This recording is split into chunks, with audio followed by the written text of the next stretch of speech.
And I will do just that as your stellar queen, being the brightest star in the darkest of the night. So come join us as we celebrate Stellar Pageant 2023. This is Dash Fernandez of Manila.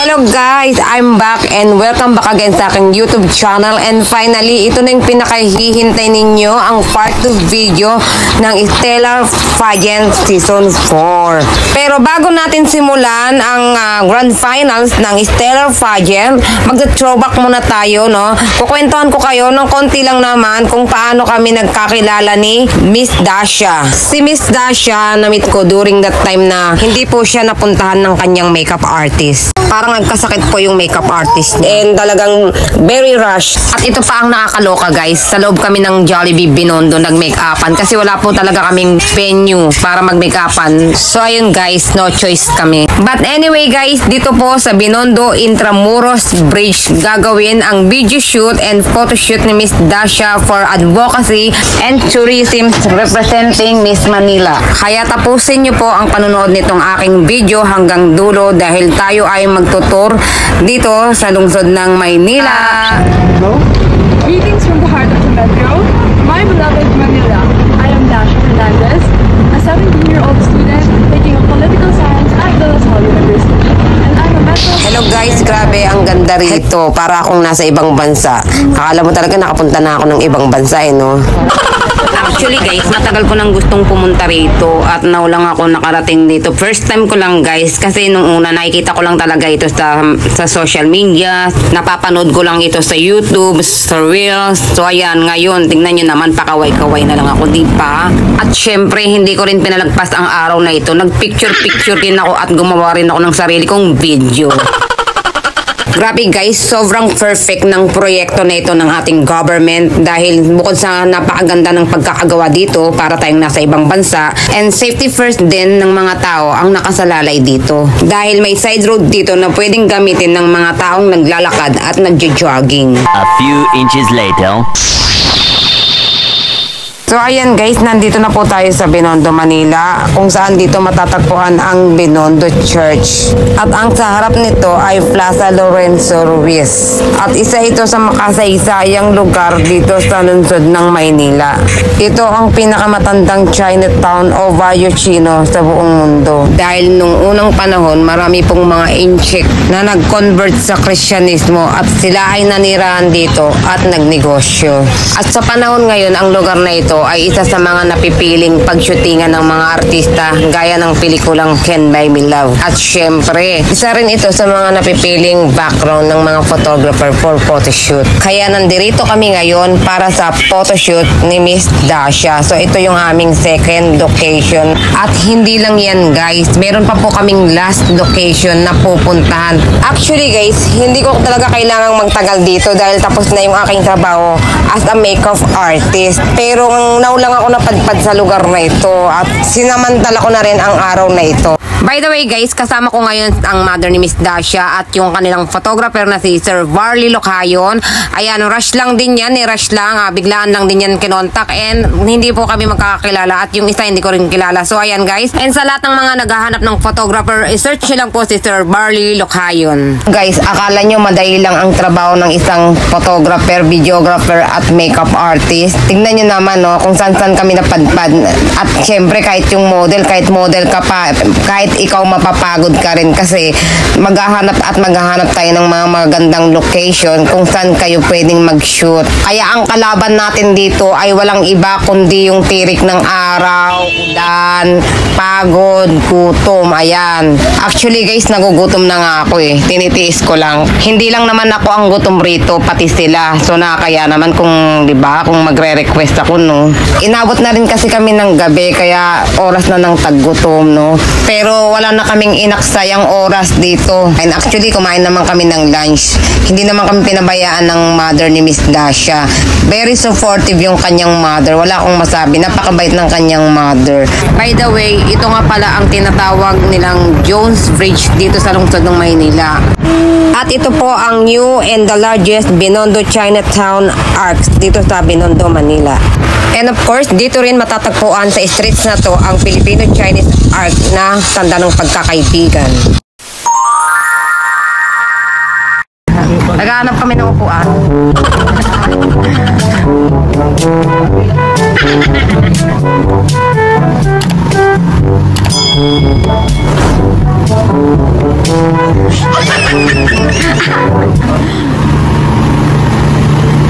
Kuya, pwede mga naman table? Wala nga yun.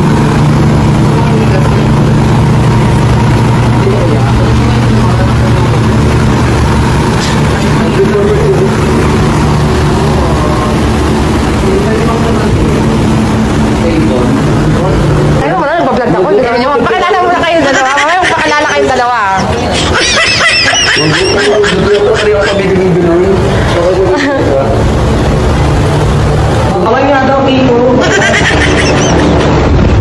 So finally guys, nakahanap na kami ng venue para sa aming makeup session and nirentahan po namin ito ng 1,000 pesos only. Tig 200 po kami bawat makeup artist. So may iba kaming kasamang makeup artist dito na hindi namin kilala. Nagpatulong po kami sa kanila para mabuo ang 1,000 pesos. Magkaroon lang kami ng pwesto kasi guys, doon sa backstage hindi na po kami kasya.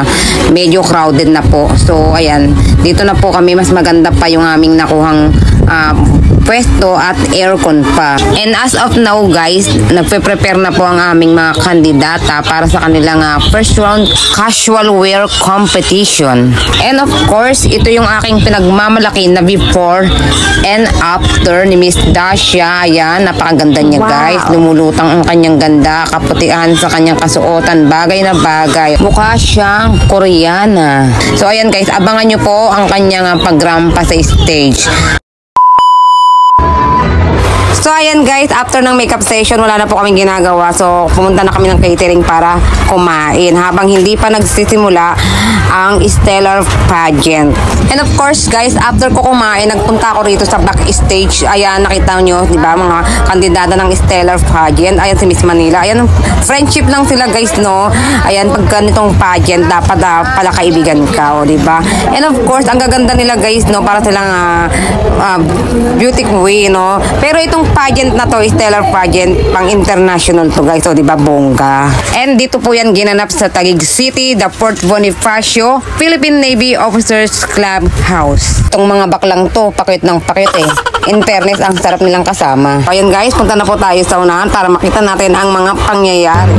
Our stellar pageant queen season 4 edition candidates.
Hello guys, I'm back. Ayan, bumalik agad ako ng makeup room namin after kong panoorin si Miss Dasha na rumampa ng casual wear on stage. So, kailangan kong bumalik talaga rito dahil i-retouch ko po siya for her second look. Dahil ang kanilang category, second look nila is research wear. So, ayan, kinulot-kulot ko yung kanyang hair para unique tignan at siya lang yung kakaibang nakikita ng judges. Kasi halos lahat ng candidates pare-pareho ng hairstyle, pa-volume kulot, naka-updo, naka-pony, straight yung hair. So ito tingnan nyo guys, oh. Ang ganda, oh, diba? Kakaiba. At bumagay din sa kanyang outfit. So excited na kayo guys. And this time magpapatalbugan naman sila ng kanya-kanyang research wear.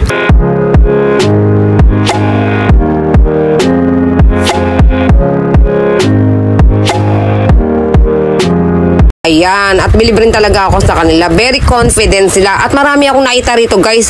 Ang gagaling rumampa, lalo na yung mas bata sa kanila. Grabe. Batang-bata pa. Sanay na sanay rumampa. Ang tataas pa ng mga heels. O, diba? So, ayun lang guys. Hindi ko lahat na videohan. Kasi guys, umaalis din kasi ako rito sa pwesto ko dahil inaayusan ko rin si Miss Dasha. Babalik ako rito. I-retouch ko siya. Takbo rito, takbo ron. Ganito yung trabaho ng mga makeup artist kapag nasa pageant. Kailangan tutok na tutok ka sa alaga mo. Ayan na si Miss Dasha, oh, diba? Rumarampa siya. Ang ganda ng outfit niya, no? So anyway guys, this is the grand finals of Miss and Little Miss Stellar Pageant. Marami pong kaganapan dito na hindi ko nakuha na ng video. Kasi nga guys, ako lang mag-isang nagbi-video. Ako lang yung gumagawa ng vlogs ko. Wala po akong backup. So mahirap mag-vlogs ng mag-isa ka lang. At nakita nyo naman, diba? Bumabalik din na agad ako sa makeup room namin para i-retouch si Miss Dasha. At kung gusto nyo po panoorin yung ibang video nitong coronation night ng Stellar Pageant Season 4, i-search nyo lang po ang kanilang FB page. Meron po silang FB page. Hanapin nyo lang yung Stellar Pageant. Lalabas na po lahat ng video doon. At marami po kayong makikitang post doon, lalong-lalo na yung mga nanalo. And paki-like and share na rin. Subscribe na rin po kayo sa kanilang channel para updated po kayo sa mga bago nilang announcement. Sigurado ako merong season 5 yan. Kung meron kayong mga anak na gustong sumali sa mga ganito, mahilig sumali sa mga pageant, ipa-register nyo na rin po sila for experience na rin. Introduction and it is something for a competition. So, how are you feeling right now as host, as an audience?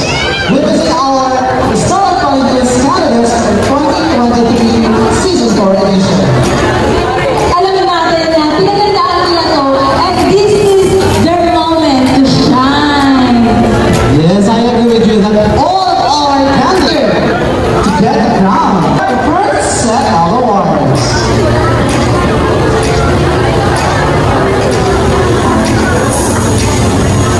But for that, of course, let's once again welcome back and say So, dito na magtatapos ang aking video for part 2, no? So, meron po itong part 3. Abangan nyo na lang guys next week or baka next day.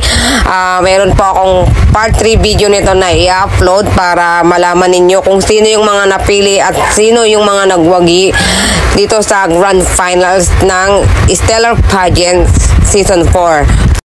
So, ayun lang guys, medyo bitin kayo. Sobrang haba talaga ng video na ito, kaya kinat-cut ko na lang para hindi po kayo maumay. So, ayan lang guys, sa mga hindi pa nagsasubscribe sa aking channel, mag-subscribe lang kayo. And don't forget to click the bell button para lagi po kayong updated sa aking video na in-upload. See you on my next video and bye!